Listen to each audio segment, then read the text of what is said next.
الحمد لله رب العالمين، والصلاة والسلام على سيد الأنبياء والمرسلين أبي القاسم محمد خاتم النبيين وآله الطيبين الطاهرين المعصومين. أما بعد، فقال الله سبحانه في كتابه المبين وهو أصدق الصادقين: ولنبلونكم بشيء من الخوف والجوع ونقص من الأموال والأنفس والثمرات وبشر الصابرين الذين إذا أصابتهم مصيبة قالوا إنا لله وإنا إليه راجعون. أولئك عليهم صلوات من ربهم ورحمة وأولئك هم المهتدون. صلوات.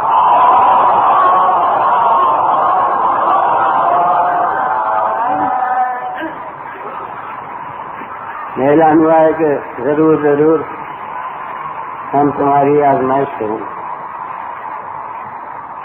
میں نے کیا کہ جتنا مرتبہ زیادہ اونچا ہوتا ہے اتنا امتحان شدید ہوتا ہے. تمام کائنات میں انبیاء اور اولیاء کا درجہ سب سے اونچا، اور انبیاء بھی بنص قرآن ان کے مراتب مختلف، فضیلت کے درجے علیحدہ. ان میں سب سے اعلیٰ تر درجہ ہمارے رسول کے قبل حضرت ابراہیم خلیل اللہ کا، اور یہ خود ان کے لقب سے ظاہر کہ انہیں اللہ نے خلیل کی لفظ سے تعبیر کیا، اور خلیل کے معنی دوست کے.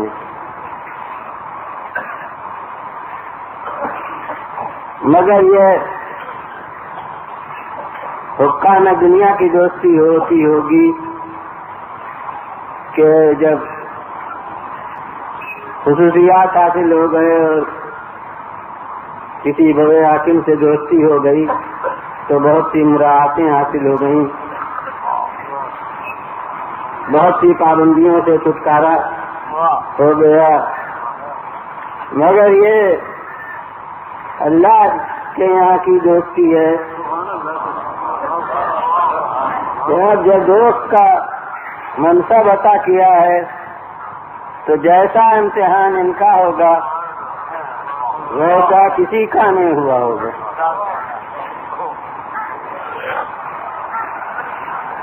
ایسے گزشتہ دور میں جتنے انبیاء تھے ان کا امتحان ان کی ذات کے بارے میں فقط تھا. سر قلم ہو گیا مثلا، یا آرے سے تیر ڈالے گئے، یا یہ سب ذات سے متعلق ہے. لیکن اب یہ ہیں اللہ کے دوست، تو اب ان کا امتحان دوہرا. ذات کے بارے میں بھی امتحان اور اولاد کے بارے میں بھی امتحان. ذات کے بارے میں کیا امتحان؟ آتش نمرود کے بہتتے ہوئے شعلے اور اس میں خلیل حق کا پھینکا جانا. ہر صاحب عقل غور کر سکتا ہے کہ وہ قادر مطلق جو اس بھٹکتی ہوئی آپ کے شعلوں کو گلزار بنانے پر قادر ہے، وہ کیا اس پر قادر نہیں تھا کہ وہ آگ مشتعل ہی نہ ہوتی؟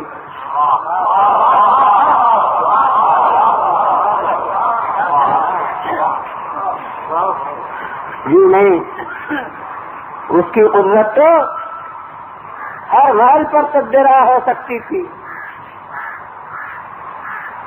وہ چاہتا تو وہ زبان گونگ ہو جاتی جو ابراہیم کے جلانے کا حکم دینا چاہ رہی تھی. وہ چاہتا تو وہ لکڑیاں اثر آتش کو قبول ہی نہ کرتی جن کے سلجھانے کی کوشش کی جا رہی تھی. وہ چاہتا تو وہ منجنیق غمی گیر ہو جاتی جس پر رکھ کے ابراہیم کو پھینکا جانے والا تھا. وہ چاہتا تو وہ ہاتھ چل ہو جاتے جو ابراہیم کو اس منجنیق تک لے جانا چاہتے تھے. وہ چاہتا تو ابراہیم کو نظر خلق سے اسی وقت الہاٹ کر دیتا، ان تک رسائی ہی نہ ہوتی. مگر یاد رکھیے کہ یہ سب ہو جاتا کہیں پر بھی تو نہ ظالم کا ظلم انتہا تک نمودار ہوتا، نہ صادق کا صبر انتہا.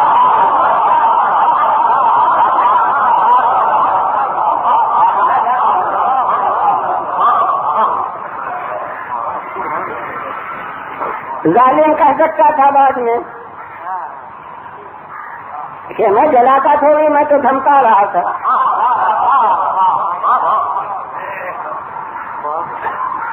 اور صابر کے متعلق غلط فہمی رہ جاتی کہ وہ تو خالق کی قدرت سے درا ہو گئی، ورنہ آخر تو انسان کا دل تھا کسی وقت تو ٹہل جاتا، انسان کا نفس کسی وقت تو متاثر ہو جاتا. لیکن نہیں، خالق نے سب کچھ ہونے دیا. جو کوئی ظالم کر سکتا تھا وہ سب اس نے کر لیا اور خدا نے ہونے دیا.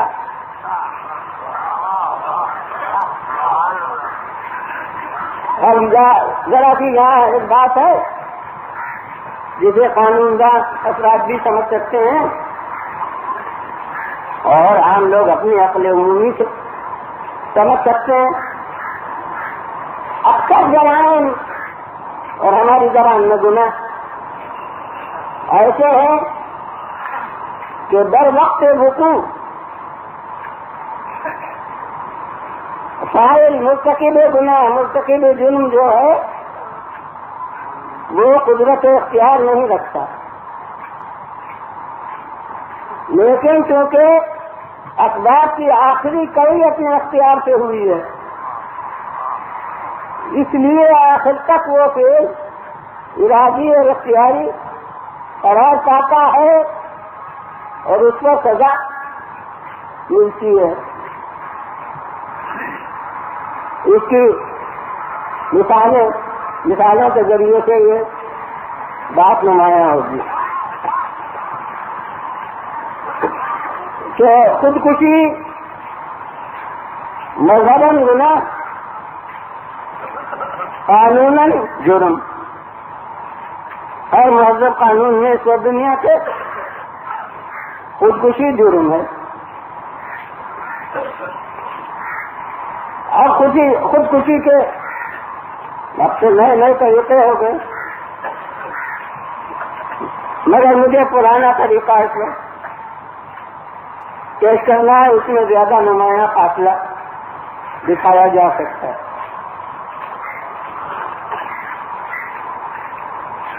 یہاں سے سمندر قریب ہے، کہیں سمندر نہ ہو دریا، وہاں گئے اور جم سے کان پڑے. لیکن اصل جس کا نام خودکشی ہے وہ اس وقت ہوگی جب پانی نے نفس کی آمد و رفت بند کر دی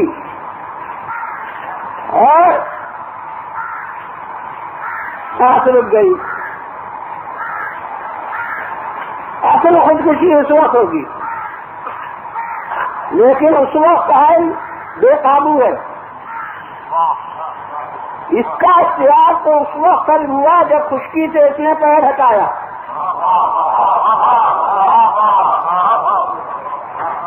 اختیار اس وقت طلب ہوا ہے مگر جرم ابھی نہیں ہوا ہے.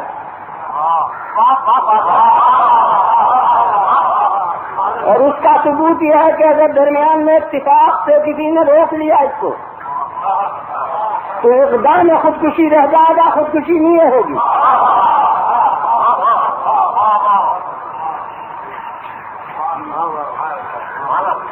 اب یہاں ایک پہلو کی طرف آپ کو توجہ دلاؤں، وہ یہ ہے کہ یہ دنیا کی عدالتیں خواہ کسی ملک کی ہوں، یہ جو سزا دیتی ہیں اقدام خودکشی کی سزا دیتی ہیں، لیکن اصل خودکشی اگر ہو گئی تو دنیا کی کوئی عدالت سزا دینے کو قادر نہیں ہے. یہ عجیب بات ہے کہ چور ڈاکو نے آ کر سامان گھر کا جمع کیا، اگر نہ لے جا سکا پکڑ گیا تو سزا مل گئی، اور اگر گھر پورا صاف کر دیا تو کوئی سزا نہیں.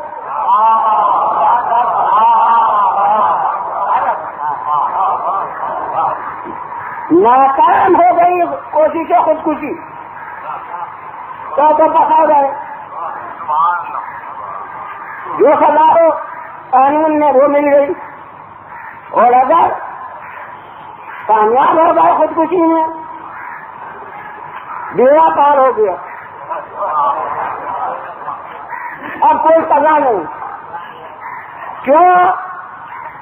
اس لیے کہ اگر وہ خودکشی میں اپنے کامیاب ہو گیا تو وہ ان کی عملداری سے نکل گیا.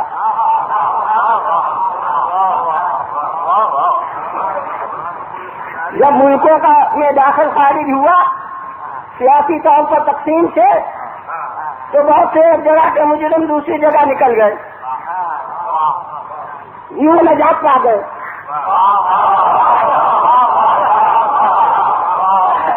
تو اگر وہ خودکشی کر لی اس نے تو وہ ان کی عملداری سے ان کی حکومت سے نکل گیا اور وہ مستحق سزا، مگر یہ بیچارے سزا نہیں دے سکتے. اس کے لیے عقلاً ضرورت ہے کہ ایک ایسی عدالت ہو اس سے ان کی سزا ہو سکتی ہے جس کی سزا دنیا میں نہیں ہو. یہ بلند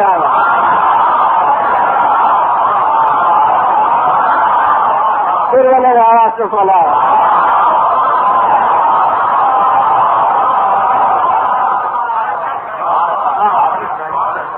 اور وہ خالق کائنات کی عدالت ہے جس کی حکومت کے تحت میں دور حیات بھی ہے، دور ممات بھی ہے. اس زندگی کا دور بھی اس کے احاطہ سلطنت میں، اور اس کے بعد کا دور بھی اس کے احاطہ سلطنت میں. تو خیر یہ تو بیچ میں جملہ متحرہ آ گیا تھا. مطلب یہ ہے کہ اختیار کب طلب ہوا؟ جب خشکی سے قدم ہٹایا. اور جرم کب ہوا؟ جس وقت جرم ہوا اس وقت اختیار نہیں تھا. جس وقت تک اختیار طلب ہوا اس وقت تک جرم نہیں ہوا تھا، مگر کیونکہ وہ اخبار کی آخری کڑی اپنے ہاتھوں ہوئی تھی، خشکی سے قدم خود بڑھایا تھا، اس لیے خودکشی کا مرتکب وہ ہے اور خدا کے یہاں بھی مجرم ہے. یہ تو اپنی جان کے دینے میں خودکشی میں پرانے طریقے سے میں نے کام لیا، اور دوسرے کی جان لینا اس کے لیے جدید طریقہ میرے لیے کارآمد ہے. مثال دینے کے لیے وہ جدید طریقہ کیا ہو دھچکا دبایا اور گولی چلی. قتل جو جرم ہے کب ہوگا؟ جب گولی سینے کے پار ہوگی. لیکن اس وقت قاتل بے بس ہے.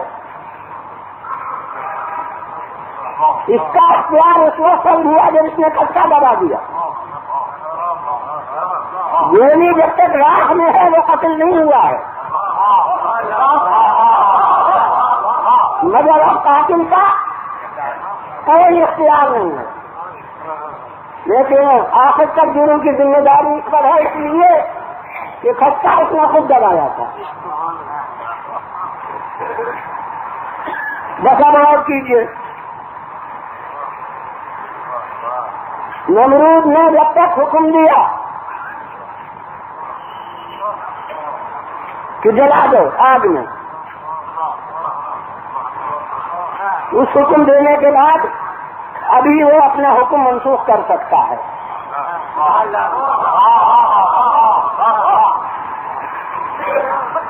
جس وقت لکڑیاں جمع کی جا رہی ہیں، ابھی آگ نہیں دی گئی، وہ کہتے بس ہم نے اپنا حکم بتا لیا. لکڑیاں جمع ہوتی ہوئی آگ بھی دی جا چکی، لیکن ابھی حضرت ابراہیم اپنی جگہ پر ہیں. وہ کہا کہ میں نے اپنا حکم منسوخ کر دیا، برطرف کر دیا. جس وقت حضرت ابراہیم منجنیق میں رکھے گئے، منجنیق فضائے ہوا میں ہے، ابھی جسد ابراہیم منجنیق سے جدا نہیں ہوا ہے. اس وقت تک نہیں نمرود اپنے حکم کو واپس لے سکتا ہے. لیکن جس وقت جسد ابراہیم منجنیق سے جدا ہو گیا تو اب نمرود چاہے بھی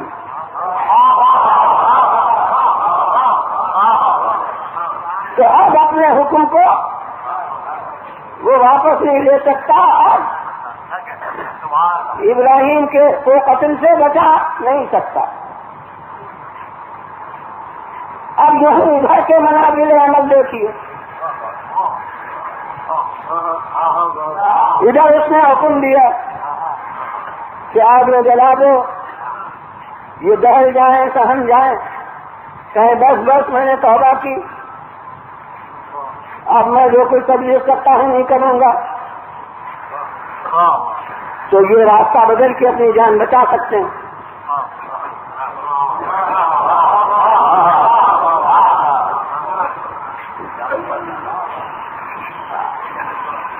آج بہتائی جا رہی ہے اور یہاں روایتیں بتاتی ہیں کہ جناب مہینوں آپ چل جائیے، لکڑیاں جمع ہو رہی. ہر صاحب عقل غور کر سکتا کہ ایک آدمی کے جلانے کے لیے کتنی لکڑی درکار ہے.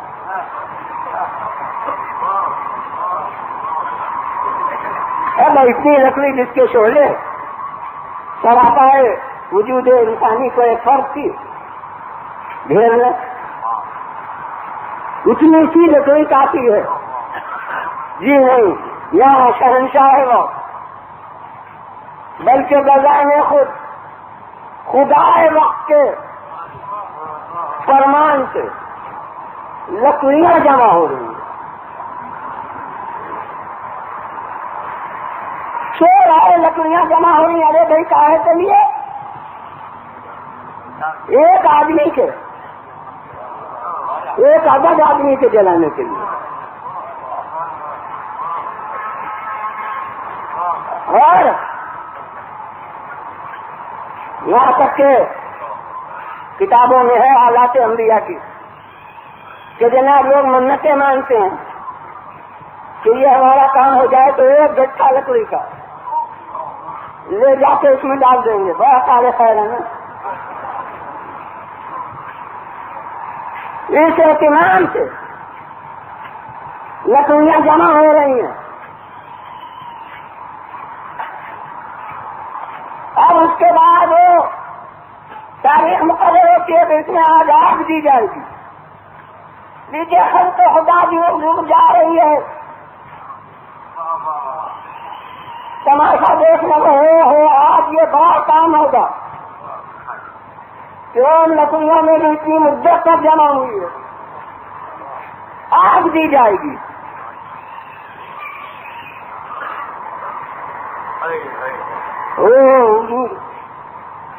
وہ آگ بھی دے دی گئی. اب ظاہر ہے کہ اتنی لکڑیاں میں نہیں سمجھ سکتا کہ کتنے رقبے کو گھیرے رہی تھیں، کئی میل کے احاطے میں تھیں. وہ کتنے دن میں مشتعل ہوں گی. اس زمانے تک تو پٹرول بھی نہیں تھی، یہ سب نہیں تھا. اب ان کو دہکایا جا رہا. اب وہ دہکائی گئی اور اب شعلے اس کے ہوا سے باتیں کر رہے ہیں. روایتیں بتاتی ہیں کہ کوئی تار سیدھا ہوا میں پرواز نہیں کر سکتا. میں کہتا ہوں کہ ایک آدمی کے لیے آتے عقلی طور پر یہ اتنی بڑی آگ کی کیا ضرورت ہے؟ یاد رکھیے کہ نفسیاتی طور پر ظالم کا پہلا مقصد مظلوم کو حق پرست کو ختم کرنا زندگی کا نہیں ہوتا. پہلا مقصد ہوتا ہے اس کے نفس کو متاثر بنانا جو راہ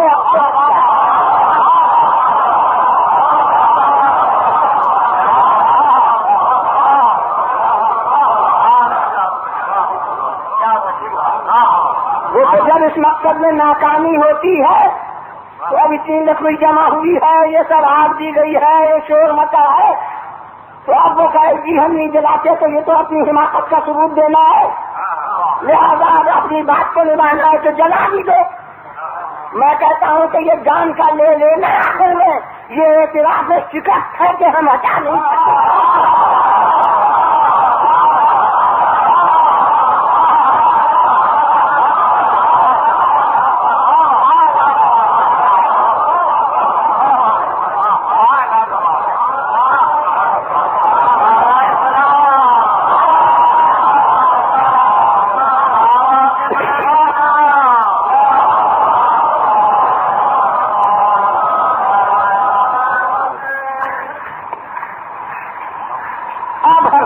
غور کر سکتا ہے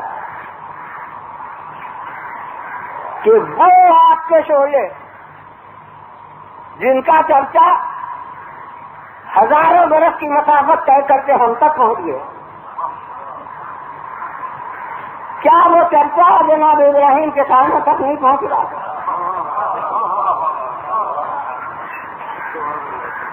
وہ ہفتوں لکڑیاں جمع ہو رہی ہیں وہ بھی سن رہے ہیں، اس میں آگ دی جا رہی ہے وہ بھی سن رہے ہیں، وہ آگ کے شعلے اتنے اونچے ہیں یہ بھی سن رہے ہیں، مگر یہ سب اس طرح سن رہے ہیں جیسے یہ انتظام کسی اور کے لیے.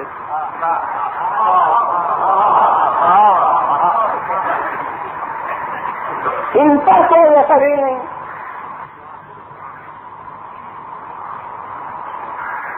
کسی منزل کا بھی اثر ہو جائے تو کہتے کہ بس بھائی میں اپنا راستہ آئندہ سے میں اپنا طرز عمل بدل دوں گا، آئندہ سے میں جو کچھ کہتا ہوں نہیں کہوں گا. لیکن نہیں، ان کی تھیوریاں بدل نہیں، ان پر اثر نہیں. اگر کسی منزل کا بھی کہہ دیں تو جان بچ جائے. اب لے جاتے ہیں. اب وہ تو روایت ہے، میں کہتا ہوں روایتاً دیکھیے، اگر آپ کے شعلے اتنے بلند نہ ہوتے تو منجنیق کی ضرورت نہ تھی، کوئی ریجا پر ڈال دیتا. مگر معلوم ہوتا ہے کہ آگ اتنی تھی کہ کوئی شخص قریب جا ہی نہیں سکتا تھا، لہذا منجنیق تجویز کی گئی. وہ چیز جس میں رکھ کے پھینکے تو بہت دور تک جائے، وہ تجویز کی گئی. اب جب تک منجنیق میں رکھا ہے، اب تو دیکھیں کہ اب تو مجھے پورا آ گئے ہیں پکڑنے لے جانے کے لیے. اب کہہ دیں کہ باغ آیا تو پھر جان بچ جائے، مگر نہیں، پھر لے جا کے منجنی کو بتا بھی دیتی ہے۔ اب منجنی فضائے ہوا میں پرواز کرتی ہے، جب تک فضائے ہوا میں منجنی پھر بھی چیخ کر پکار کر آپ کے اشارے سے کہہ دیں کہ 10 باغ آیا، آپ جوڑ کے کہہ دے توبہ کی، تب بھی جان بچ جائے، مگر نہیں جناب آخر تک۔ بس یہی کردار میں ہوتا ہے جس پر جھنجلا کر کے دنیا کہتی ہے کہ بڑے ضدی ہیں۔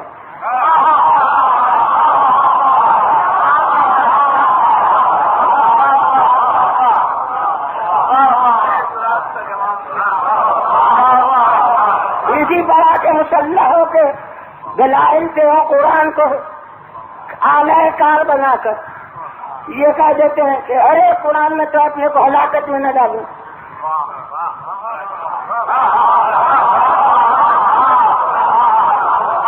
میں کہتا ہوں کہ بعد میں یہ آیت کو پیش کرتے ہو، پہلے ابراہیم کے مقابلے میں پیش کرو کہ اپنے کو ہلاکت میں کیوں ڈال رہے ہیں۔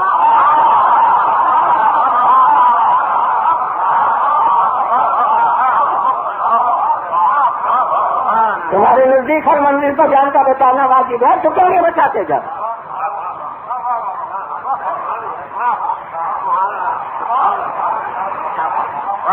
اس وقت جب جیسا دیکھ رہا ہوں منجنیب میں اس وقت تک یہ کسی نہ کسی صورت سے اپنے پشیمانی اپنے توبہ کا اعلان کر سکتے ہیں، مگر جب جسم ابراہیم منجنیب سے جدا ہو گیا تو اب نہ نمرود ان کی جان بچا سکتا ہے، یعنی ظالم ظلم سے باز نہیں آ سکتا اب، اور نہ یہ خود اپنی جان بچا سکتے ہیں۔ کوئی طرز عمل کی تبدیلی کا اعلان اب ان کی جان نہیں بچا سکتا۔ بس اب ایک جملہ ماشاءاللہ صاحبان فہم کے لیے کافی ہے، میں کہتا ہوں کہ بس جہاں سے انسانی طاقت ختم ہوئی وہاں سے اللہ کی قدرت شروع ہوئی۔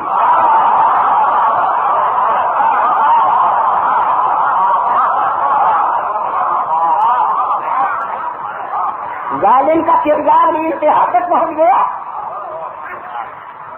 صابر کا کردار بھی انتہا تک نہ پہنچ گیا۔ اب نہ وہ کہہ سکتا ہے کہ میں یہ تو نہ کرتا،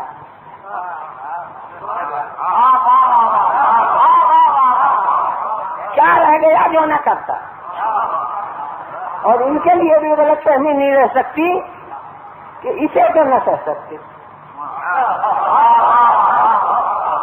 کیا رہ گیا جو نہ سہ سکتے۔ چرچا سنتے رہے آپ کا، اور کون کہہ سکتا ہے کہ جہاں شاید ہوا میں پرواز نہیں کر سکتا تھا تو منجنیق کے اندر بھی انہوں نے حرارت آتش کو محسوس نہیں کیا، اس کی تیز آنچ کی گرمی کو بھی محسوس نہیں کیا۔ اس کے معنی ہیں نہ ظالم کوئی غلط فہمی پیدا کر سکتا ہے اپنے متعلق، نہ صابر کے لیے کسی غلط فہمی کا امکان ہے کہ اس حد تک برداشت نہ کر سکتے، مگر خالق کو ابھی انہیں اس دنیا میں رکھنا ہے۔ اور یہاں بھی بہت سی باتیں، بہت سے جملے میرے ہیں جسے پھیلا کے کہوں تو 15-20 منٹ لے لیں، مگر ایک جملے میں ماشاءاللہ صاحبان فہم ہے، ضرورت نہیں ہے کہ پھیلا کر کہنے کی۔ میں کہتا ہوں ذرا اور فرمائیے جو عرض کرتا ہوں کہ وہ ظالم بھی نہیں کر سکتا، مظلوم کے متعلق بھی کوئی غلط فہمی اب باقی نہیں رہ سکتی کہ یہ تو یہ برداشت نہ کر سکتے۔ کیا رہ گیا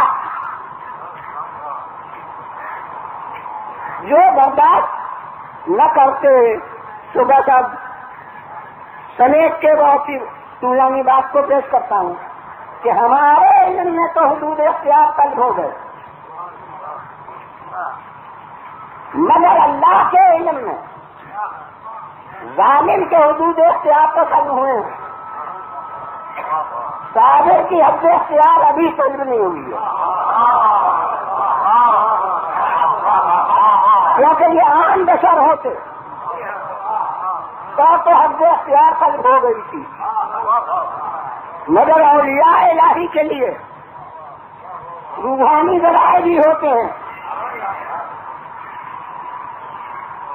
تو اللہ کے علم میں ابھی ان کی حد اختیار باقی تھی، مگر خالق کو تو اپنے خلیل کے صبر پر ناز ہے۔ دیکھو اور تو یہ میرا دوست ہے، میرا خلیل ہے، اس لیے اسے ان کے کردار کو معراج تک پہنچانا ہے، تو وہ اس کے لیے اسباب مہیا کرتا ہے کہ جس وقت میں کہ جیسے ابراہیم من جنیت سے جدا ہوا تو فرشتوں میں تلاطم ہو گیا، فرشتوں میں تضرع داری کی آوازیں بلند ہو گئی، رونے کا شور ہو گیا۔ اب ارباب فتویٰ جا کے عالم بالا کو فتویٰ دے کہ گریا بدعت ہے،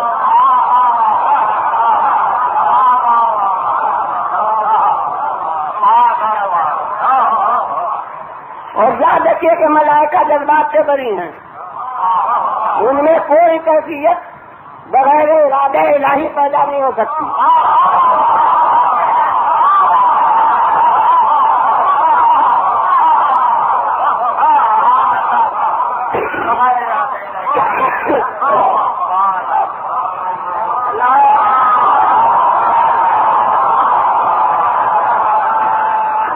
تو یہ ان کا گریا کسی مقصد الہی کی تکمیل کا ذریعہ ہے،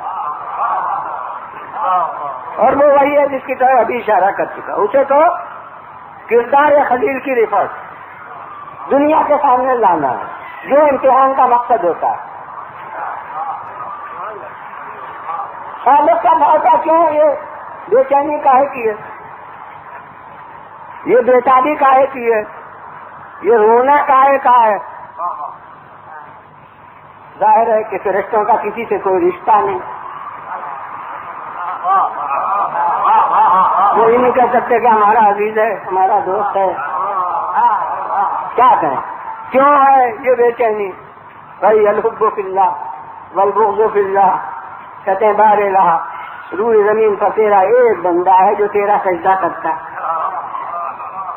یہ اگر اٹھ جائے تو روح زمین پر تیرا سجدہ کرنے والا پھر کوئی اور نہیں ہے۔ تو ارشاد حضرت حدیث و گچھا پھر مطلب کیا ہے، چاہتے کیا ہو؟ اور کیا بس مطلب یہ ہے کہ ہمیں اجازت ہو کہ ہم ابراہیم کی مدد کے لیے جائیں۔ اگر خالق مطلق طور پر اجازت دے دے تو کردار ابراہیم کا امتحان نہ ہو، اس لیے ارشاد ہو رہا ہے کہ جاؤ، اگر ہمارا خلیل مدد قبول کرے تو مدد کرو۔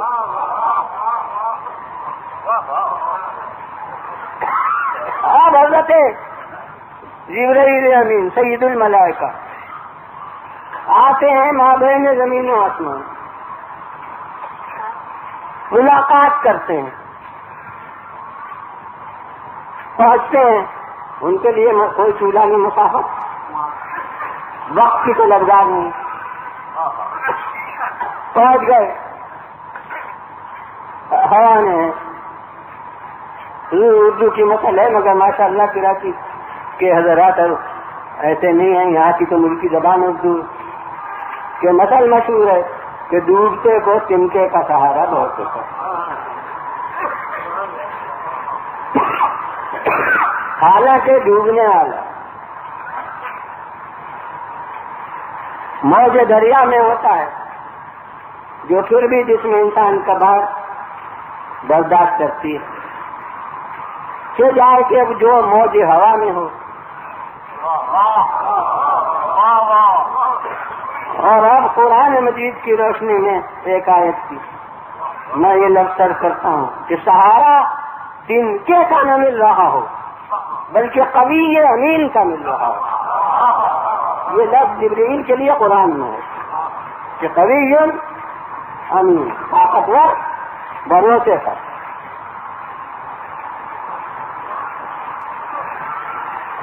اور اب ایک اور پہلو کی طرف متوجہ کر دوں. سہارا وہ ہے جس کے متعلق یقین ہے کہ بغیر مرضی پروردگار نہیں آیا ہے.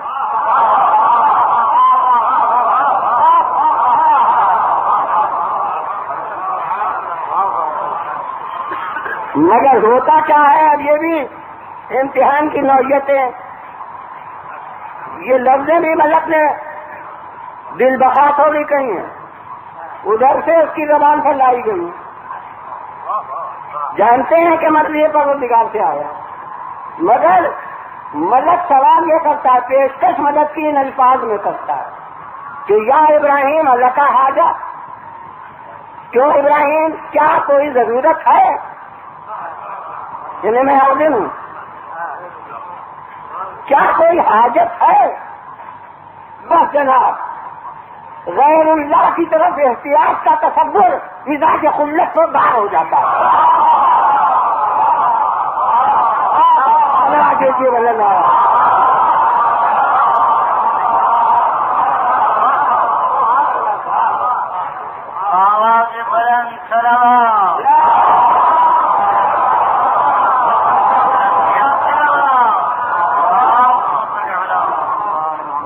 مگر کہیں کہ نہیں کوئی احتیاطی تو یہ بھی شان عبودیت کے خلاف، یہ علانیت ہے، یہ بنیادی مطلق کا اعلان ہے. یہ بھی نہیں ہو سکتا، یہ خلیل ہے، حد سے باہر قدم نہیں جا سکتا. کہتے ہیں کیا کوئی ضرورت ہے؟ بس فوراً جواب دیتے ہیں اما الیکا فلا، تمہاری تو کوئی ضرورت نہیں، تمہاری طرف کوئی حاجت. الیکا یہ جار مجرور مقدم ہونے سے خصوصیت کا اظہار ہوتا ہے، جس کو میں نے تو سے ظاہر کیا. تمہاری طرف تو کوئی حاجت نہیں، ہوں تو بندہ ہوں، محتاج ہوں، مگر وہ تمہاری طرف سے تیار نہیں ہے. بس جناب کردار ابراہیم انتہا تک نمودار ہو گیا. بس آپ خالق کریں، وہ قرآن مجید میں آیا کہ اس نے بڑا حراس آپ سے خطاب کیا. اور یہاں پہ ایک پہلو کی طرف صاحبان فہم کو متوجہ کروں گا کہ خدا کے جو حال ہوتے ہیں وہ بھی اکثر فرشتوں کے ذریعے سے ہوتے ہیں. بنفس قرآن اب ضرور کرنا خدا کا کام. اللہ تمہاری توقع کرتا ہے، مگر بنفس قرآن یہ بھی کہ وہ فرشتوں کے ذریعے سے ہوتا ہے. يتوفاهم ملك الموت، يتوفاكم ملك الموت الذي وكل بكم. ملک الموت وہ تمہاری قبض روح کرتے ہیں، عمل اس کا مگر ان کے ہاتھوں. قوم لوط پر عذاب نازل ہوا تھا، اس کا تذکرہ کر چکا ہوں. فرشتے بھیج دیے گئے تھے عذاب نازل کر دو، وہ الٹ دیے گئے ان کے قریب بستیاں منقلب کر دی گئی. فرشتوں نے ایسا کیا. روایتوں میں ہے کہ ہر قطرہ باران کے ساتھ ایک فرشتہ ہوتا ہے جو اسے اس کی منزل تک پہنچاتا ہے. تو خالق کے کام فرشتوں کے ذریعے سے ہوتے ہیں. ہو سکتا تھا کہ فرشتے کو حکم ہو جاتا کہ جاؤ آپ کو گلزار بنا دو مگر میں تو یہ محسوس کرتا ہوں کہ یہ اسے اپنے خلیل کی بات کا نبھانا تھا. انہوں نے ملک کی پیشکش کو رد کیا ہے، تو اب ان کے بارے میں پھر رستے سے کام نہیں لیا جائے گا.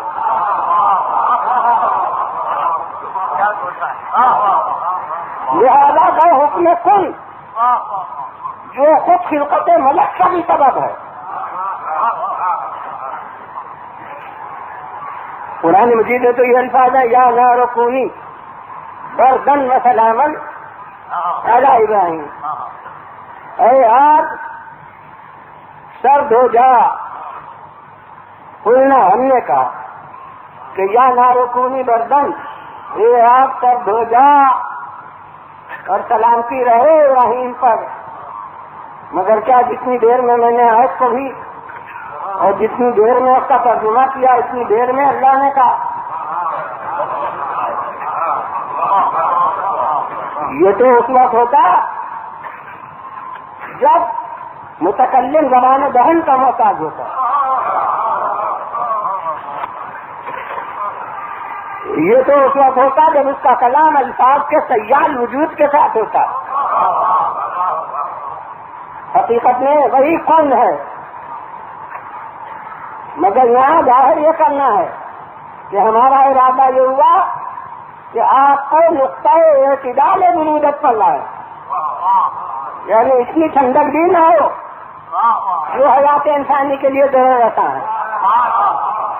جب ان قیود کے ساتھ ارادہ الہی کی تعبیر کی گئی تو اتنا جملہ بن گیا. ورنہ بھائی انما امرہ اذا اراد شیئا ان یقول له کن فیکون. بھائی میں نے کہا خلقت ملک کا سبب بھی یہی کن ہے، اور وہ کن بھی لفظ کن جو کاف اور نون سے مرکب ہے یعنی، بلکہ وہی مشیت الہی کا تعلق جس کی تعبیر مختصر کن ہوتی ہے.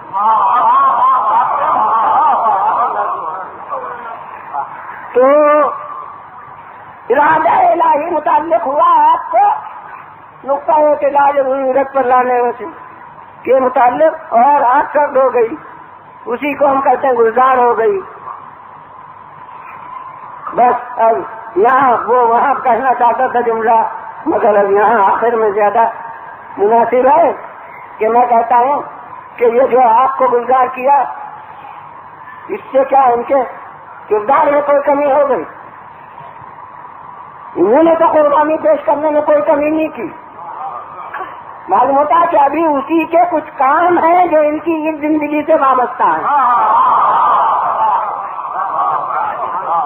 تو خلیل کی خاطر سے جان ان کی بنی بچائیے اپنے کاموں کے لیے.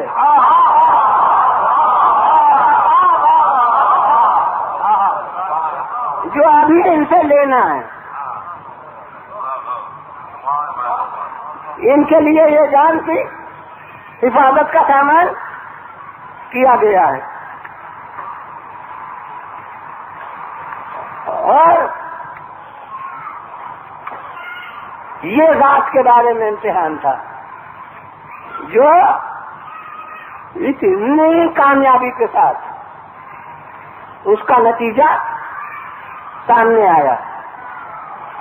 100% کامیابی کہیں پر سے کردار میں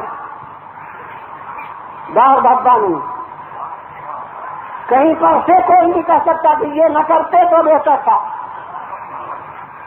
یوں کرتے تو بہتر تھا.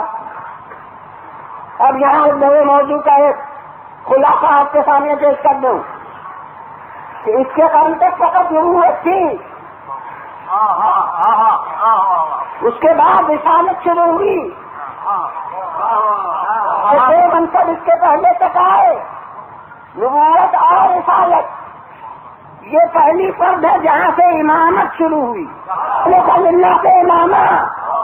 جہاں تک نبوت ہے ہمیں ترک اولا ملتا ہے، جہاں تک رسالت ہے ترک اولا ملتا ہے، جہاں سے امامت شروع ہوئی ترک اولا.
پھر بلند آواز سے بولا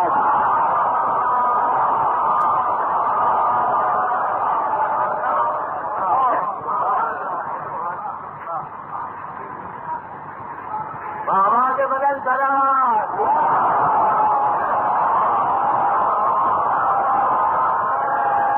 بس جناب تو میں نے پہلے کہہ دیا تھا کہ موضوع تو 10 دن کا ہے اور ہر دن ایک کڑی اس کی بیان ہوتی ہے. اب امید ہے کہ ایک دوسری کڑی بھی وہ مستقل ایک دن کی طلبگار ہے.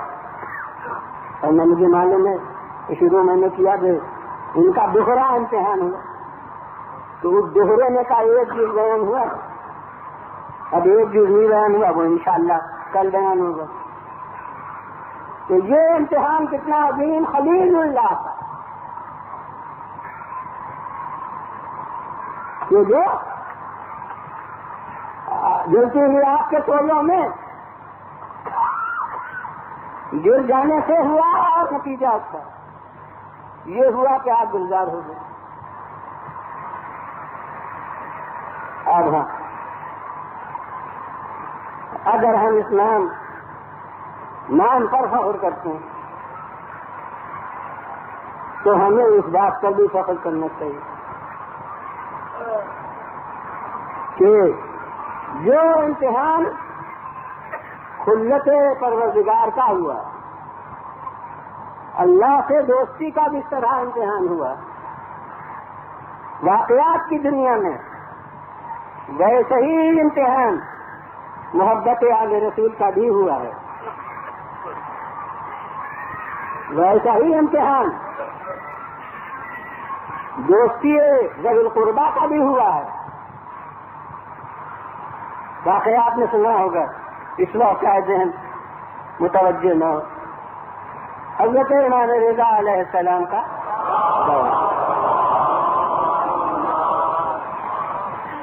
اور ابو سہل خراسانی حاضر خدمت ہوتے ہیں اور کہتے ہیں دنیا میں اتنے آپ کے شیعہ اتنے آپ کے دوست موجود ہیں پھر آپ اپنے حق کے لیے تلوار کیوں نہیں اٹھاتے؟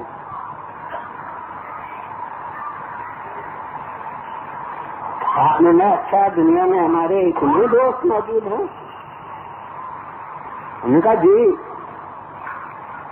دنیا میں کہتا صرف خراسان میں 1,00,000 تلواریں آپ کی نصرت کے لیے بلند ہو سکتی ہیں. آپ نے نہ تھا صرف خراسان میں ہمارے اتنے مددگار اتنے دوست اتنے جانکار موجود ہیں. یوں نہیں کہا کہ اس سے بھی زیادہ ہوں گے. میں نے تو بتا کے تعداد بتائیے کم از کم جیسا فرمایا کہ ان میں سے ایک تو تم بھی ہوگے.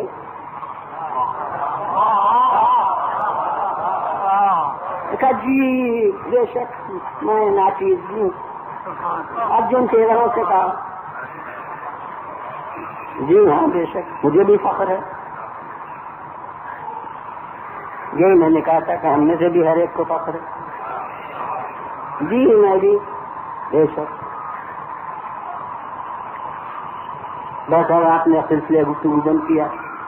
خادم سے فرمایا کہ صحن خانہ میں تنور ہے اس تنور میں آگ روشن کر دو.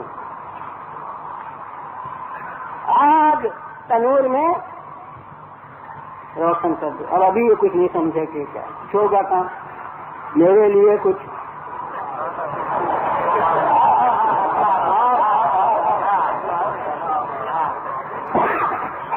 جی جناب تھوڑی دیر میں خادم نے آ کے کہا جی آگ روشن ہو گئی.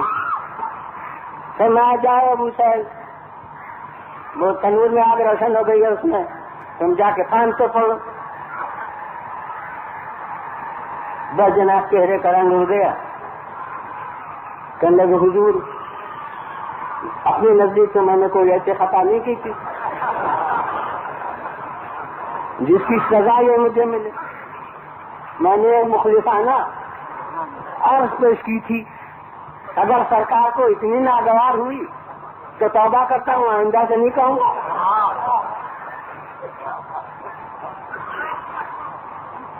میں اچھا جانے دو، یہ امتحان ختم ہو گیا۔ اور جیسے جنگ دو سردار ہے ویسے امتحان دو سردار ہے، ناکامی سے بھی امتحان ختم ہوتا ہے۔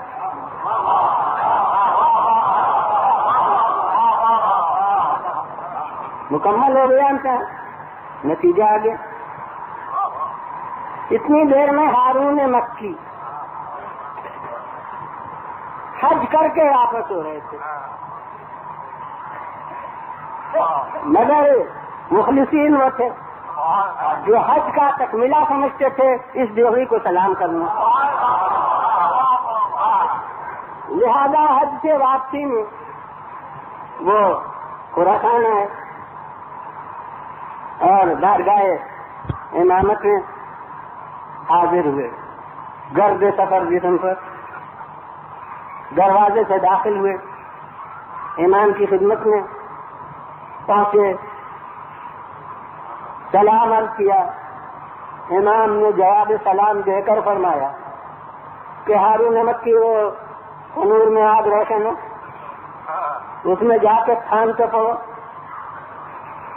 پوچھا بھی نہیں کہ واقعہ کیا ہے،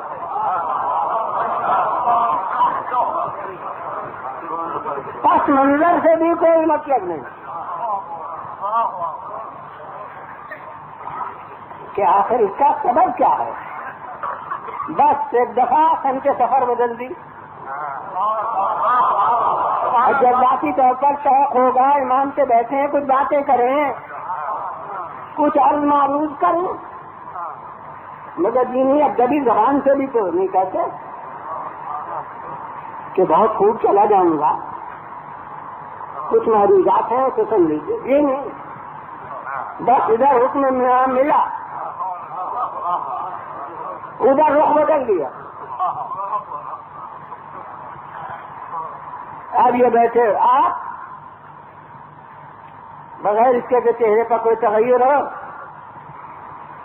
ان سے اب باتیں گفتگو فرما رہے ہیں، وہی جناب ابو سہل خراسانی، وہ باتیں تو کر رہے ہیں دل ہی دل میں، وہ کہہ رہے ہیں بیکار میں نے غصہ دلایا کہ ایک بیچارے کی جان گئی۔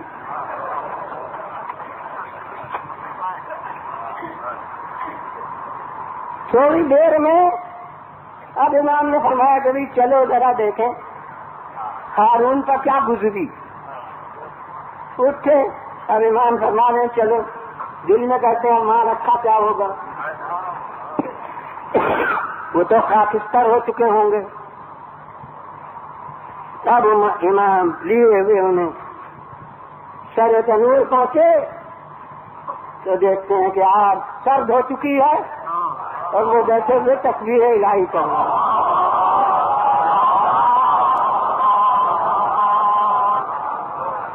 اب آپ نے دیکھا کہ وہ محبت کون سی ہے جس سے آگ سرد ہوتی ہے۔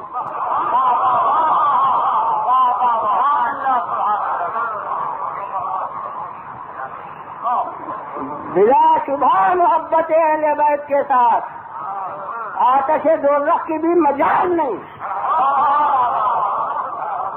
کہ وہ بال بھی کیا کر سکے، مگر محبت ہو تو۔ اور اب اسی سے ایک حقیقت نمایاں ہے کہ محبت کی آزمائش اطاعت سے ہوتی ہے۔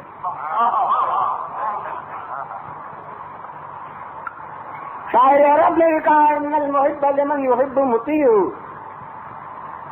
شان اعلیٰ اس کی اطاعت کرتا ہے جس سے محبت ہو۔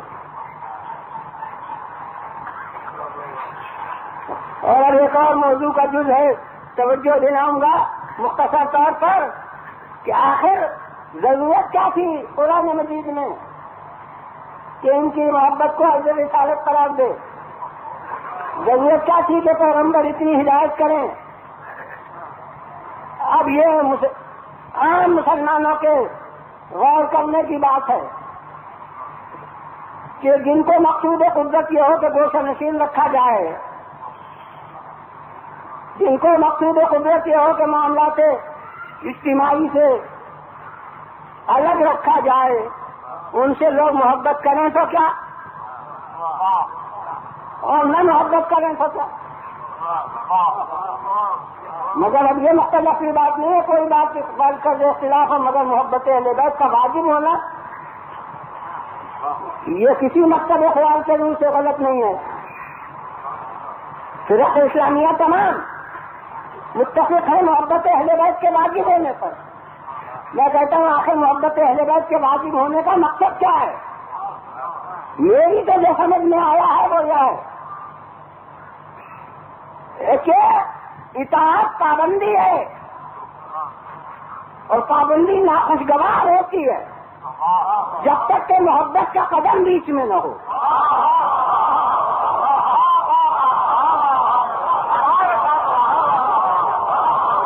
اور اگر محبت کا قدم بیچ میں آ جائے تو اطاعت خوشگوار ہو جاتی ہے.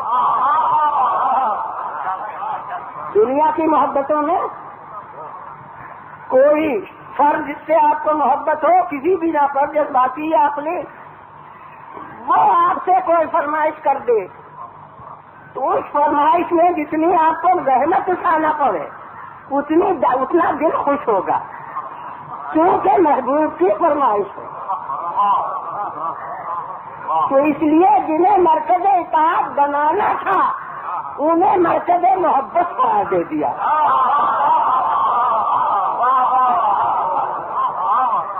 تاکہ ان کی اطاعت باہر خاطر نہ رہے. تو اگر ہمیں محبت اہل بیت کا دعویٰ ہے تو پابندی شریعت ہمارے لیے لذیذ ہو جائے گی، خوشگوار ہو جائے گی. اور ظاہر ہے کہ شریعت کا تو دائرہ بہت وسیع ہے، عبادات الہی میں بڑی پابندی نماز کی ہے،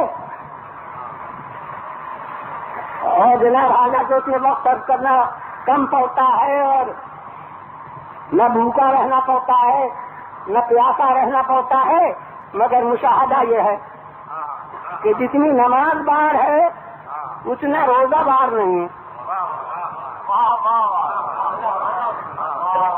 بہت سے جو نمازی نہیں ہیں وہ بھی ماہ رمضان میں روزے رکھتے ہیں، بلکہ روزوں کی خاطر نمازی بھی ہو جاتے ہیں. تو بات کیا ہے کہ وہ پابندیاں بڑی سخت ہیں، مگر 11 مہینے کے بعد ایک دفعہ ہے، ایک مہینے میں وہ بھی دن کو، تو وہ نبھا لے جاتے ہیں. لیکن یہ روز اور ہر دن 5 دفعہ وہ اپنے مسائل کے اوپر پابندی وہ ایسی بار خاطر ہوتی ہے کہ میدان جہاد کے فراری اتنے زیادہ نہیں ہوں گے جتنے میدان نماز کے فراری.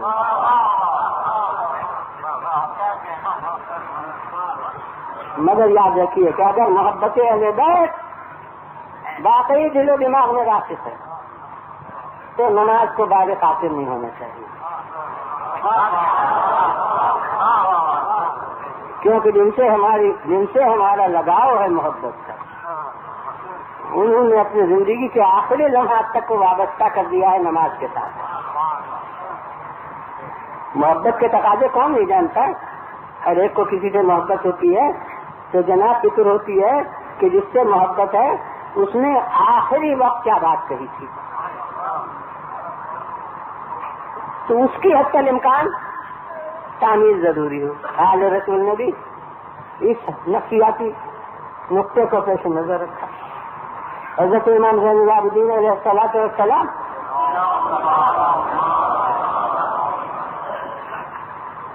جب آخری اوقات لمحات ہیں زندگی کے، فرماتے ہیں میرے عزیز قاری جو موجود ہوں انہیں بلاؤ، اور سب آتے ہیں. تو آخری جملہ جو انسان کی زبان پر آتا ہے وہ یہ کہ 3 دفعہ فرماتے ہیں الصلاۃ الصلاۃ الصلاۃ. اس کے بعد قرآن ناطق خاموش ہو جاتا ہے. تو محبت کرنے والوں کا تقاضا کیا یہ ہے کہ اس نماز کو بھول جائیں؟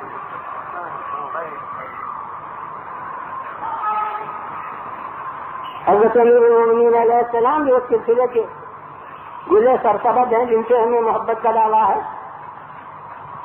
محبت اہل بیت کی لفظ ہم کم کہیں گے، شیعہ علی ہونے کا اعلان زیادہ نمایاں طور پر کریں گے تو زیادہ تر تو یہ نسبت ہم قائم کرتے ہیں اسی ہستی سے. مگر یہ دیکھیے کہ سر مبارک پر ضربت لگ چکی ہے اور ضربت کیسی بے پناہ. ایک رات گزرنے کے بعد 20 تاریخ آتی ہے تو اس مجسمہ صبر و قرار کو بستر کا قرار نہیں ہے. زہر کا اثر جسم میں سرایت کر چکا ہے اور مولا بستر پر تاپ رہے ہیں اور اس عالم میں فرماتے ہیں کہ میری اولاد میرے عزیز ان سب کو جمع کرو. سب آتے ہیں. یہ کسی عام کتاب میں نہیں، نہج البلاغہ میں یہ وصیت امام کی درج ہے کہ اس نے کہا تاریخ بتاتی ہے کہ یہ عالم تھا بے قراری کا، لیکن اب جو وصیت شروع ہوتی ہے تو معلوم ہوتا ہے کہ نہ اب اپنی بے چینی کا خیال ہے نہ وہ بے قراری ہے. اب تو صبر و سکون میں جیسی گفتگو ہوتی ہے وہ ہو رہی ہے.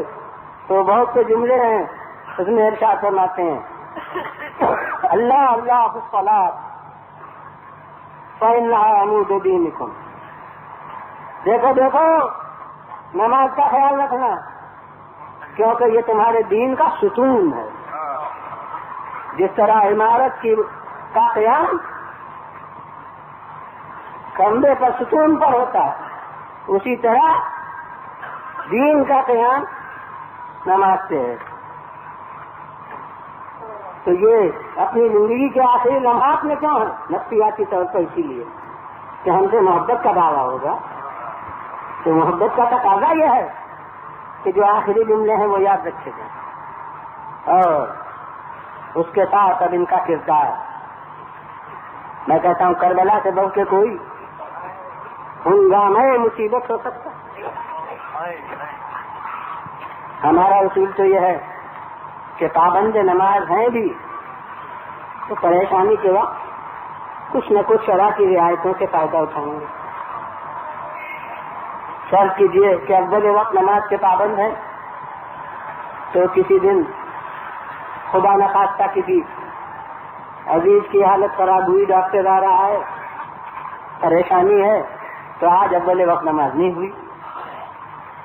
بعد میں کہیں گے کہ دیکھو آج اتنا پریشان تھا کہ آج اول وقت حالانکہ قضا نہیں ہونے پائی، مگر خود افسوس کریں گے کہ دیکھو. اور کوئی معترض نہیں ہوگا، کوئی بڑے سے بڑا عالم اس وقت ہو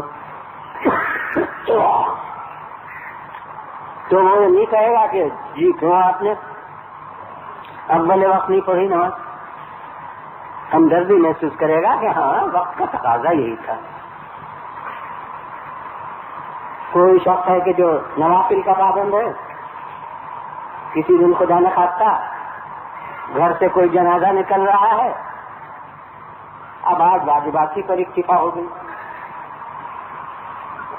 خود ہی بعد میں افسوس کرے گا کہ دیکھو اتنی مدت سے میں نوافل کا پابند تھا لیکن آج میں نافلہ نہیں کر سکا.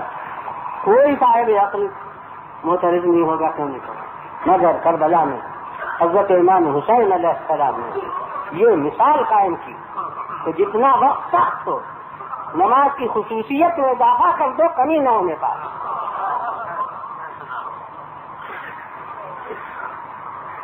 جو تو یہ آل رسول تھے ان میں سے ہر ایک نماز تہجد کا پابند تھا، مگر خود پیغمبر کو ہدایت قرآنی یہ تھی کہ رات بھر جاگنے کی ضرورت نہیں. یا ایھا المزمل قم اللیل الا قلیلا نصفه وانقص منه قلیلا او زد علیہ ورتل القرآن ترتیلا. رات بھر بیدار رہنے کی ضرورت ہے، نصف شب یا کم و بیش نماز پڑھیے، باقی آرام کیجیے. عموماً آل رسول کا بھی طرز عمل یہی تھا، مگر جو زندگی کی آخری نماز آخری رات تھی، وہ کون شب عاشور، اتنا ہی اس رات کی قدر و قیمت کے اظہار کرنے کے لیے کافی ہے، زندگی کی آخری رات۔ اور اب میں کہتا ہوں کہ وہ رات جو مانگ کر لی گئی تھی، مگر وہ رات کس طرح گزاری گئی؟ تاریخ ایسی بات بین راکع و ساجد و قائم، پوری جماعت نے یوں رات گزاری کہ کوئی قیام میں ہے، کوئی رکوع میں ہے، کوئی سجدے میں ہے، لہم دوی کا دوی النحل، اس رات کے سناٹے میں ان کے تسبیح و تحلیل و مناجات و تکبیر کی آوازیں یوں گونج رہی ہیں جیسے شہد کی مکھی کے چتے سے آوازیں آتی ہیں۔ بس آپ کو توجہ دلاؤں گا کہ اس وقت شب عاشور ہے جس کا ذکر کر رہا ہوں، دلوں کی وارداتیں کیا ہو سکتی ہیں۔ بہنوں کی تمنا ہوگی کہ آج بھائی زیادہ سے زیادہ وقت ہمارے پاس گزارے، اور پوری جماعت کے لیے ہے نا کہ پوری جماعت کی عبادت خدا میں مصروف، تو وہ جو کل بیوہ ہو جائیں گی ان کی آرزو ہوگی کہ آج وارث ہمارے پاس بیٹھ کے آئندہ کے لیے کچھ ہمیں ذریعے بتا جائے۔ جن کی گودیں کل ویران ہو جائیں گی ان ماں کی آرزو ہوگی کہ ہمارے بچے آج ہماری آنکھوں کے سامنے رہیں، ہم دل بھر کے ان کی صورت دیکھتے رہیں، اور اہل دل وہ بیٹی جو باپ کے سینے پر سونے کی آتی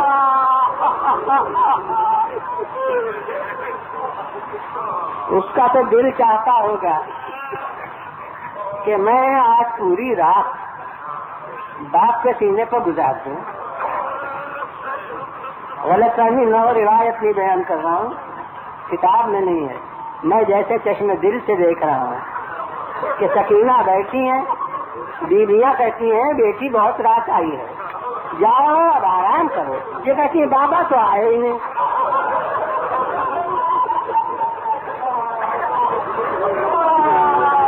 ماشاء اللہ، حجکم اللہ۔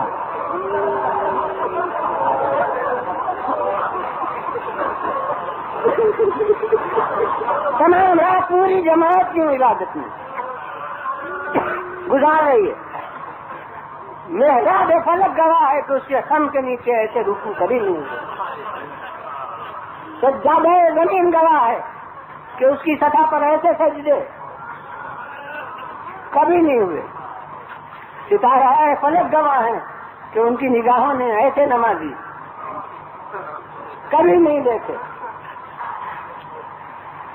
میں نے یہ کہہ دیا کہ ماں آرزو مند ہوں گی کہ ہم پوری رات اپنے بچوں کو ذرا غور سے دیکھتے رہیں، تمنا دل کی یہی ہوگی۔ اب یہاں پر میں سمجھتا ہوں آپ کے ذہن میں ایک روایت گردش کرنے لگی ہوگی جسے آپ نے منبروں سے سنا ہوگا اور اس کے وجود سے انکار نہیں ہے، بس کتابوں میں ہوگا، مگر میرے دل نے اسے قبول نہیں کیا ہے۔ جو میرے دل نے قبول کیا ہے وہ میں کہہ رہا ہوں، اور اس کا شاہد میرے پاس درایتی موجود ہے کہ میں یہ کہتا ہوں کہ لیلا رات بھر انتظار میں رہی کہ میرا بیٹا آئے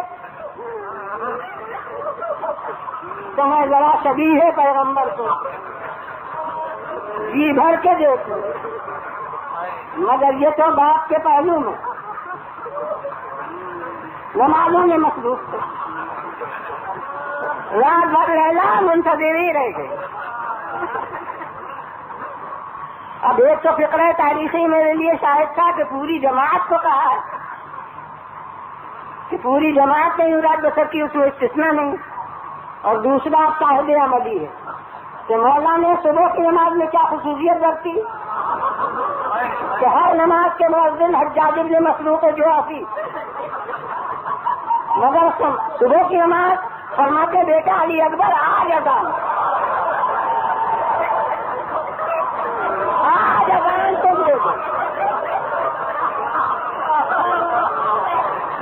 ہوگا. رعایتی طور پر ابھی مسائل سے بیان نہیں ہے. جب آئے تم لے دو. دیکھا آپ نے بیٹا باپ کے پاس موجود تھا. اب ہم ایمان کی حکمت ایمان ہی جانے. یہ آج کیا خصوصیت ہے کہ علی اکبر کی آج کہہ رہے ہیں کہ تم مزائیں گے. اس میں ایک تو وہی نفسیاتی پہلو ہو سکتا ہے کہ ایمان محسوس کرتے ہیں کہ ارے لیلا نے رات بھر صورت نہیں دیکھی تو اس وقت آواز ہی سن لو.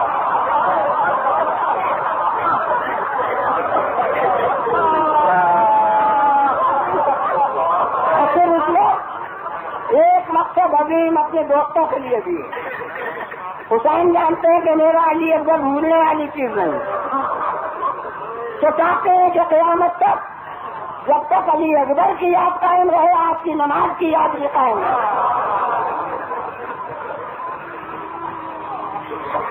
اور مجھے اور ہر ایک کو معلوم ہے کہ سب سے زیادہ امتحانی صبح کی نماز ہوتی ہے. بہت سے نمازی ہیں پابند مگر صبح کی نماز اکثر قضا ہو جاتی ہے بعد میں. مولا نے صبح ہی کی ادا اپنے فرزند سے دلوائی. کیوں؟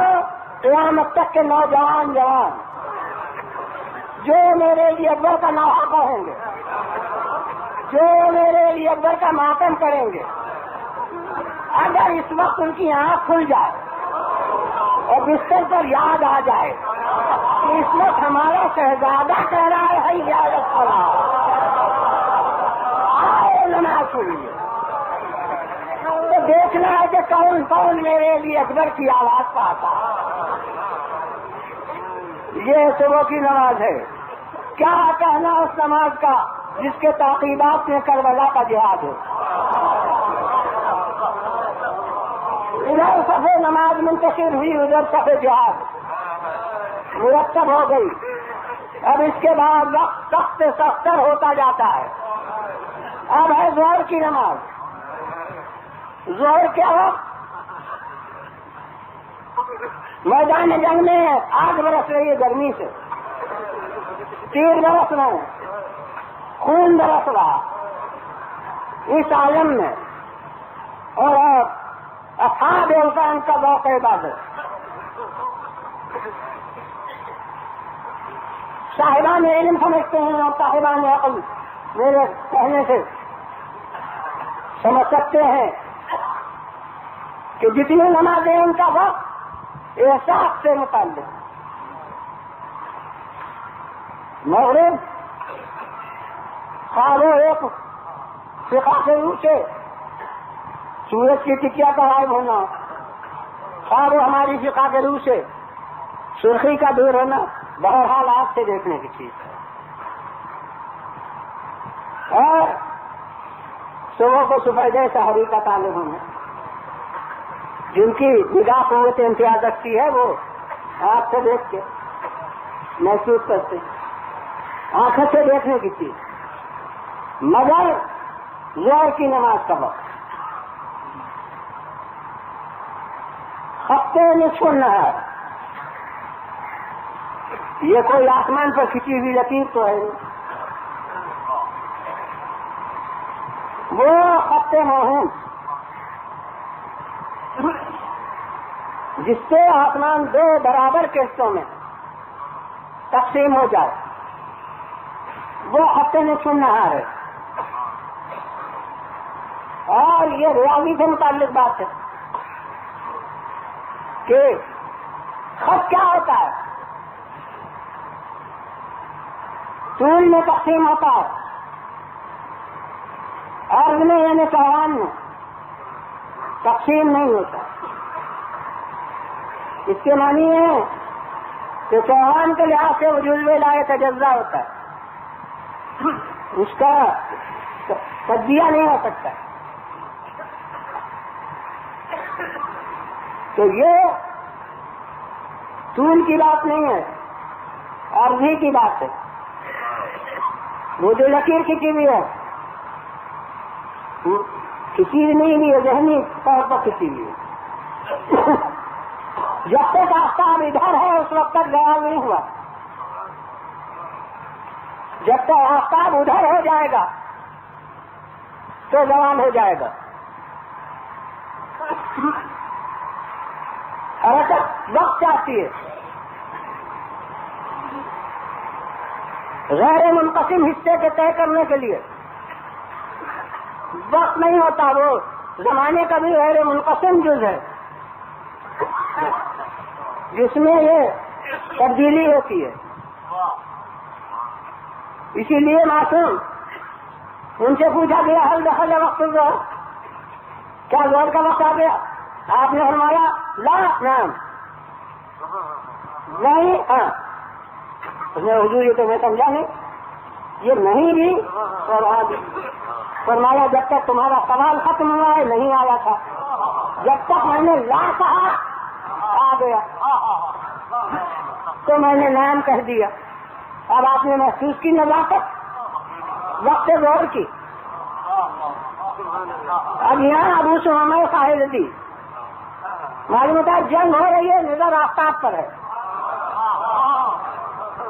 کوشش یہ ہے کہ مولا کہنے نہ پائیں. دیکھیے یہ ہے دوستی کا تقاضا ان کے پیش نظر، کہنے نہ پائے کہ ہم اپنے ذوق عبادت کا نذرانہ پیش کر دیں. اور اب جو ہی محسوس کرتے ہیں کہ زوال ہو گیا فوراً اور کرتے ہیں 10 بج تک تو مولا دشمن بہت قریب آ گئے. تمنا یہ ہے کہ آخری نماز آپ کے ساتھ بجماعت ادا ہو جائے.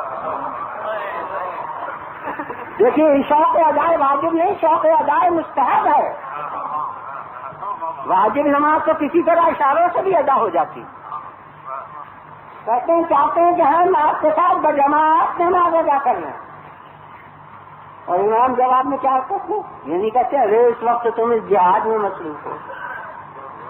نہیں، خوش ہو کے دعائیں دینے لگتے.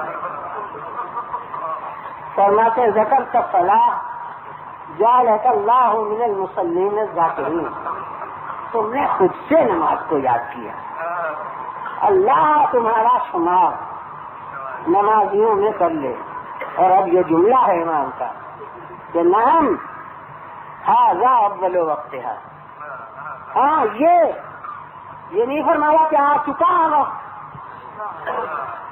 فرماتے ہیں ہاں یہ اول وقت نماز ہے. مجھے تو دنیا تعبیر میں یہی لفظیں ملتی ہیں کہنے کے لیے کہ یہ ہے ایک غیر معصوم نگاہ کی عصمت.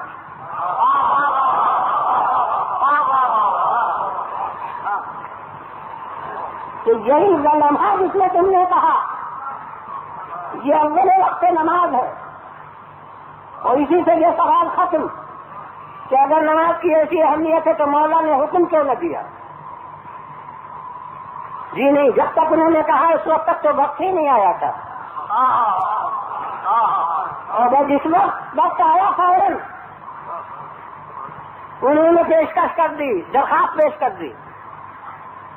اب امام کیا فرماتے ہیں؟ اچھا ان سے کہو اتنی دیر کے لیے نماز روک، جنگ روک لیں کہ ہم نماز ادا کر لیں. یہ کیا ہے؟ یہ تو افعال امام کی حکمت امام ہی جانے، مگر جو میری سمجھ میں آتا ہے وہ یہ ہے کہ اگر یہود سے مقابلہ ہوتا تو انفراد ان کی درخواست نہ کرتے. اگر نصارا سے مقابلہ ہوتا تو التواج ان کی درخواست نہ، کیونکہ بدقسمتی سے نام نہاد مسلمانوں کا مقابلہ تھا. تو یہ التواج ان کی درخواست نہ تھی، یہ ضمیر اسلامی کے بیدار کرنے کی انسانی کوشش ہے.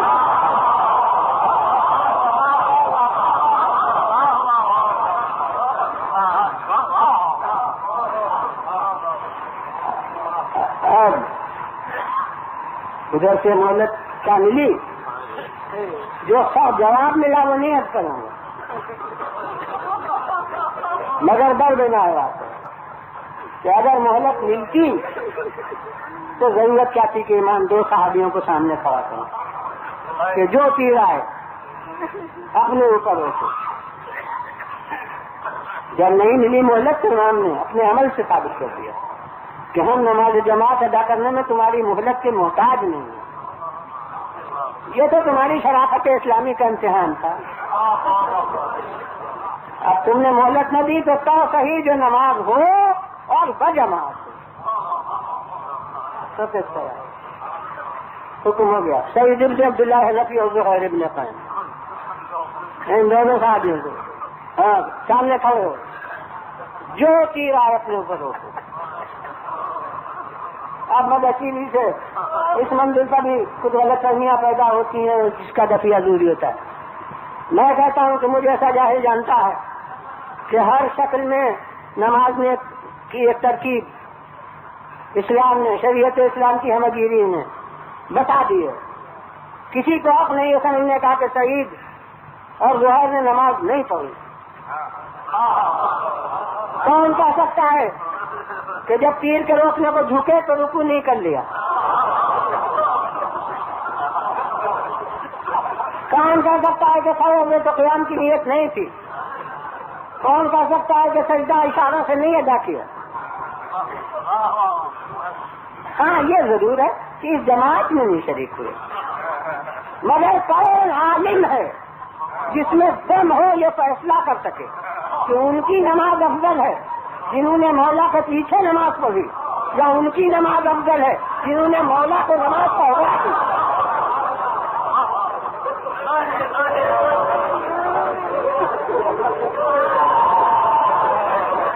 ماشاء اللہ. آپ مثال ہو رہے ہیں, مثال بھی ہوتے رہی ہے. جو نتائج کر رہا ہوں وہ بھی وہ دل کا تقاضا ہے, دماغ کا. دل کو بھی متوجہ رکھیے, دماغ کو بھی. گریا بھی کیجیے, نتائج پر غور کیجیے. غور کرتا ہوں تو پورا جہاد کربلا شریعت کی خاطر ہے. پورا کربلا کا جہاد شریعت اسلام کی خاطر ہے. مگر یہ دو قربانیاں ہیں جو بلا صاحب مجاز نماز کی خاطر ہوئی ہیں. اب جس نماز کی خاطر مولا اپنے ایسے دو جانبازوں کو قربان کر دے, اس نماز کو ہم اپنے عمل سے پامال کر لیں تو مولا ہمیں اپنے دوستوں میں سمجھ سکتے ہیں. صورت واقعہ یہ بتاتی ہے کہ اثناء نماز ہی میں اتنے تیر کھا لیے کیا کھڑے ہونے کی جسمانی طاقت نہ تھی, مگر میں محسوس کرتا ہوں کہ یہ قوت ارادی تھی کہ طے کر کے کھڑے ہوئے تھے کہ مولا نماز پڑھ لیں. تو جب تک امام نے سلام نہیں پھیرا شہید زمین پر نہیں گرے. ادھر امام نے سلام پھیرا اور شہید زخموں سے چور زمین پر گرے اور مڑ کر پوچھتے ہیں وفیت یا ابا عبداللہ, کہ مولا میں نے حق وفا ادا کر دیا. امام فرماتے نام وفیتا جزاک اللہ خیرا, ہاں تم نے وفا کر دی, حق وفا ادا کر دیا, اللہ جزا خیر عطا فرما. بس اگلا جاتا یہ نماز بہت تھی. اب کیا آپ وقت فضیلت کو جو نماز اثر ادا کی ہے مولا نے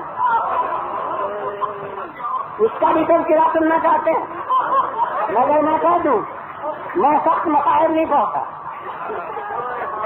میں اتنا کہوں گا کہ وہ نماز اثر وقت فضیلت میں جو مولا نے ادا کی ہے اب جماعت نہ تھی.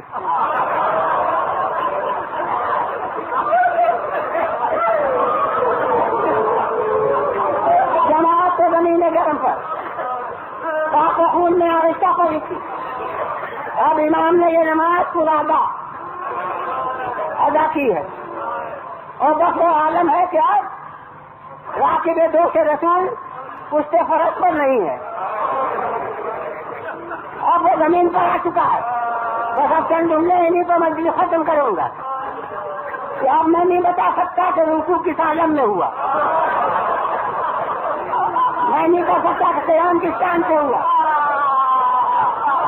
میں نہیں کہہ سکتا کہ قعود کی قوت سے ہوا. بس سجدے کی ایک خصوصیت اور اسی پر مجلس ختم. میں کہتا ہوں کہ تاریخ اسلام میں ایک اور سجدہ بے مثال ہے وہ ہمارے مولا علی ابن ابی طالب اسلام کا سجدہ ہے 19 ماہ رمضان کو. میں کہتا ہوں یہ باپ کی میراث تھی. باپ کے سر پر غربت کی نماز میں لگی, بیٹے کے گلے پر خنجر بھی نماز میں پڑا. وہ امیر المومنین کی صبح کی نماز تھی, یہ ان کی آخر کی نماز ہے. مگر خود بارگاہ امیر المومنین نے آخری جملہ کہوں اے میرے مولا اے علی, اے آقا نامدار, بے شک آپ کی نماز بھی تاریخی, آپ کا سجدہ بھی یادگار, مگر مولا آپ کو سجدے سے سر اٹھانے کا موقع ہے. مگر حسین بچے نے رکھ دیا, خدا کی قسم نہیں. youtube.com کے لیے مہاکوی مرزا جمال کی پیشکش.